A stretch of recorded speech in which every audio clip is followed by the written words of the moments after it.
Aunty, wah banyaknya bintang-bintang ni. Cantik kan bintang-bintang tu? Tapi dia ni kita tak boleh tengok dengan mata kasar. Kalau kita tengok dengan mata kasar, bintang tu nampak kecil je. Kalau nak tengok dengan lebih jelas, kita kena tengok dengan alat yang nama teleskop tu. Jadi pernah dengar tak teleskop? Pernah? Dan teleskop tu bukan je kita boleh tengok bintang-bintang yang nampak macam cahaya ni. Tapi kita boleh tengok apa-apa aja pun objek-objek kat langit tu. Kita tengok sama-sama Assalamualaikum warahmatullahi wabarakatuh dan salam sejahtera. Apa khabar tuan-tuan dan puan-puan? Semoga tuan-tuan dan puan-puan berada dalam keadaan sihat sejahtera. Saya Siti Arifah binti Abdul Kadir, penolong Ketua Program Ukur Seksyen Genetik Bahagian Ukur dan Pemetaan Institut. Terima kasih kepada tuan-tuan dan puan-puan kerana menyertai khusus dalam talian. Baiklah tuan-tuan dan puan-puan, kini saya sedang berada di Balai Cerak Mini Jabal Falak Institut yang menempatkan beberapa buah jenis teleskop kat milik Institut. Teleskop Celestron 14 inci dengan GPS. Teleskop ini mempunyai satu hand controller dan mount jenis equatorial mount. Teleskop ini sesuai untuk melihat deep sky. Seterusnya adalah teleskop jenama Skywatcher PK1025AZGP dan mount jenis equatorial. Teleskop ini sesuai untuk merakam imej matahari dan bulan. Kemudian, sebuah teleskop yang bersaiz besar iaitu GSO 12 inci RC Plus teleskop. Mount jenis equatorial juga digunakan untuk teleskop ini. Tuan-tuan dan puan-puan, kini kita berada pada slot yang kedua iaitu penggunaan teleskop dalam mengesan objek samawi. Okey, pada slot yang kedua ini akan disampaikan oleh saya, Siti Arifah binti Abdul Kadir. Okey, terdapat dua kandungan dalam slot ini.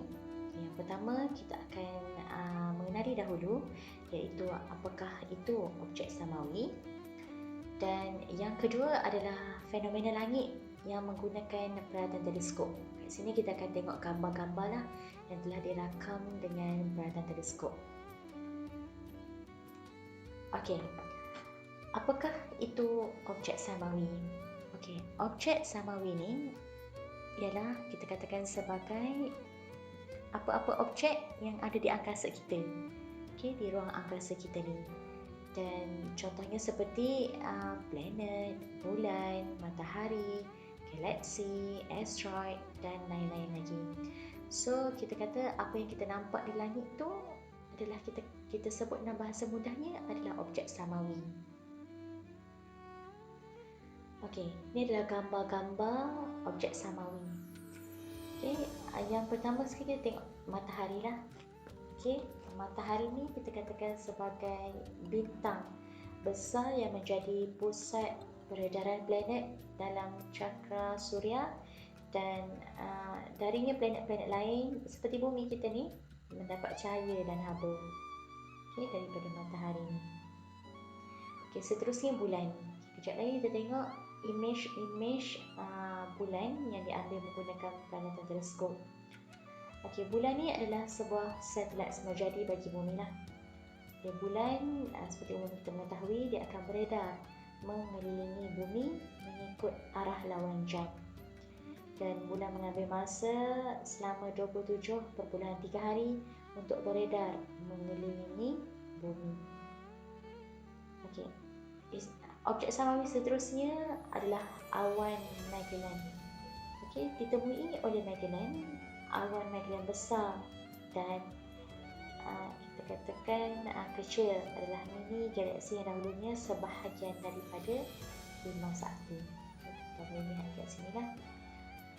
Okey, seterusnya adalah Omega Centauri. Okey, apakah itu Omega Centauri? Di dalam Buruj Centaurus, gugusan bintang ini kelihatan seperti cakra cahaya yang pudar. Okey, cakra cahaya yang pudar. Okey, Nebula Orion berada di Buruj Orion, iaitu berada di bawah pinggang beliau di tengah pisau berlatian. Okey, ini ada istilah dah. Okey, istilah-istilah yang kita perlu ketahui lah. Okey. Okey, seterusnya adalah planet.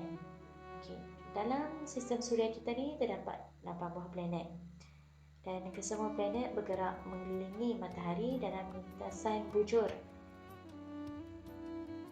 yang besar yang dipanggil orbit dan bergerak dalam arah lawan jam.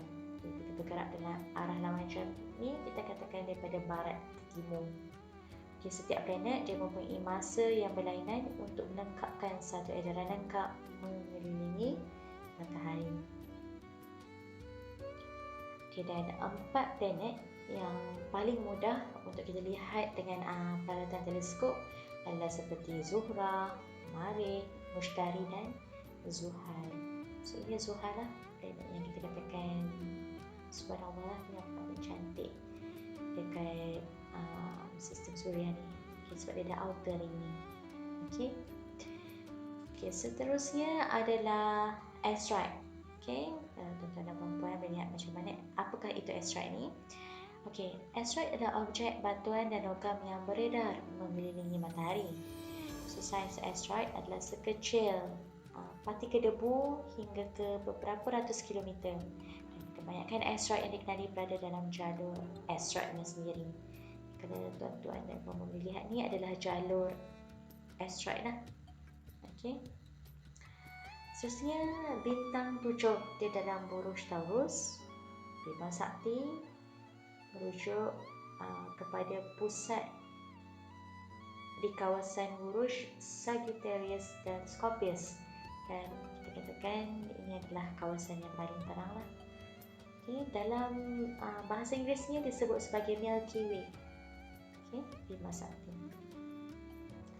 Okay, seterusnya galaksi Andromeda. Okay, dia berada dalam buruj Andromeda dan dalam keadaan ada yang mampu kelihatan sebesar bulan purnama. So ini adalah secara ringkas apakah itu objek-objek samawi lah. Okay, dan penerangan mengenai setiap objek samawi tersebut. Okay, seterusnya kita pergi kepada fenomena langit. Okay, yang kita boleh lihat dengan teleskop lah. Okey, yang ini adalah sebuah program cerapan gerhana matahari separa yang diadakan pada tahun lepas. Okey. Dan Instone bekerjasama bersama Masjid At-Taqwa Proton City. Dan kita adakan program ini di masjid tersebut lah. So, kehadiran sangat memberangsangkan daripada komuniti setempat yang hadir bersama-sama untuk kita lihat cerapan gerhana matahari separa ni. So, teleskop di sini dah menggunakan teleskop Instone lah. Kalau tuan-tuan dan puan-puan lihat, ini adalah image yang kita rakam gerhana matahari separa itu. Okay. So, dan ini gerhana matahari yang berbentuk cincin lah. Yang ini gambar yang diambil di Tanjung Piai, Johor Bahru.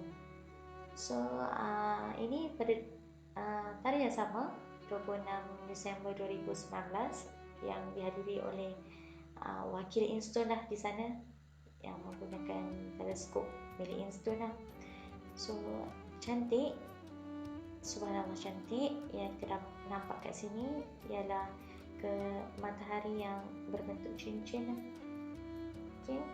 So, yang digunakan adalah teleskop jenis pembiasan, refractor teleskop yang berjenama Spirit Skywatcher, yang diletakkan di atas Mount Altazimuth, iaitu ada dua paksi pergerakan, iaitu altitude atas ke bawah dan azimuth kiri ke kanan.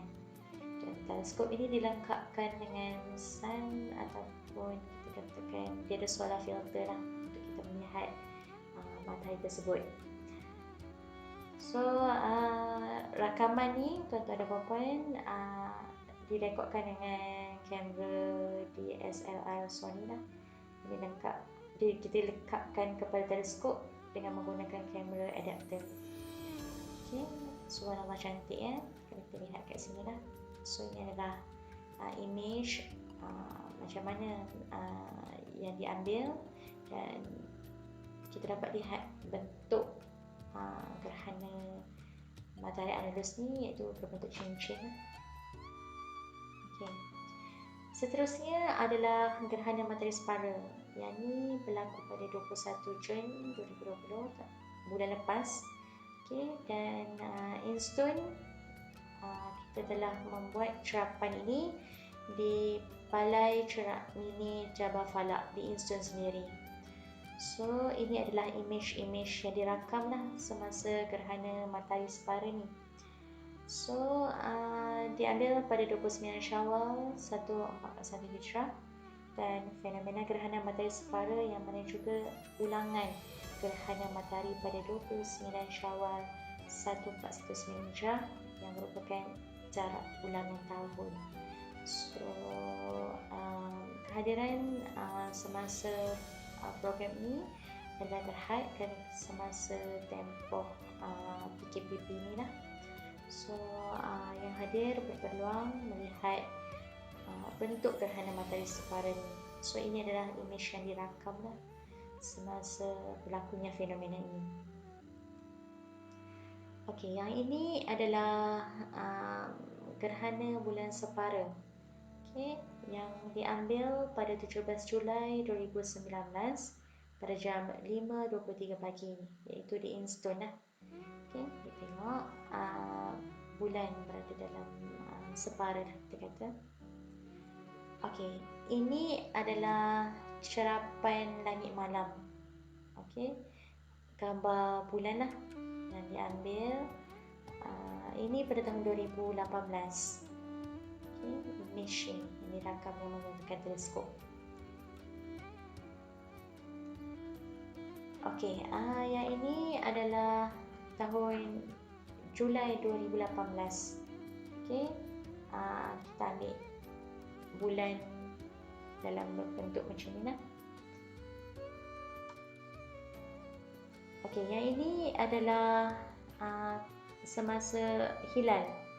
Okey, so semasa hilal ni teleskop digunakan untuk memfokus pandangan kepada arah yang betul semasa mencari hilal tu. So semasa penentuan awal bulan Ramadan, Syawal dan Zulhijjah ni adalah berdasarkan satu kriteria keboleh nampakkan hilal, atau kita sebut sebagai imkanur ruqyah. Okey, so kriteria imkanur ruqyah ni adalah yang kita katakan sebagai keboleh nampakkan, ialah penentuan masuknya awal bulan baru apabila kedudukan hilal ketika matahari terbenam pada dalam keadaan yang berkemungkinan kenampakannya, dan hilal dianggap boleh kelihatan apabila kiraan memenuhi salah satu syarat-syarat berikut. Okay, dia ada syarat-syaratnya tersendiri dah, dan kita boleh mengesahkannya itu adalah untuk penentuan tarikh-tarikh yang kita sebut tadi, awal bulan Ramadan, Syawal dan Zulhijjah. So insyaAllah Zulhijjah ni kita akan buat kajian hilal lah untuk penentuan tarikh Hari Raya Aidiladha. Okay, tadi bila kita anggap boleh kelihatan apabila kiraan memenuhi syarat-syarat berikut, iaitu ketika matahari terbenam, ketinggian anak bulan di atas untuk tidak kurang daripada 2 degree, dan jarak lengkung bulan matahari tidak kurang daripada 3 degree. Atau ketika bulan terbenam, umur anak bulan tidak kurang daripada 8 jam selepas istimah berlaku. So begitulah adalah kita katakan sebagai salah yang mana yang memenuhi kriteria itu, dan kita boleh katakan itu sebagai keboleh nampakkan hilal. Okey. Sekian sahaja perkongsian saya dalam slot yang kedua, iaitu penggunaan teleskop dalam mengesan objek samawi. Mohon maaf sekiranya terdapat sebarang kekurangan sepanjang pengendalian sesi kedua ini. Saya ucapkan terima kasih dan Assalamualaikum.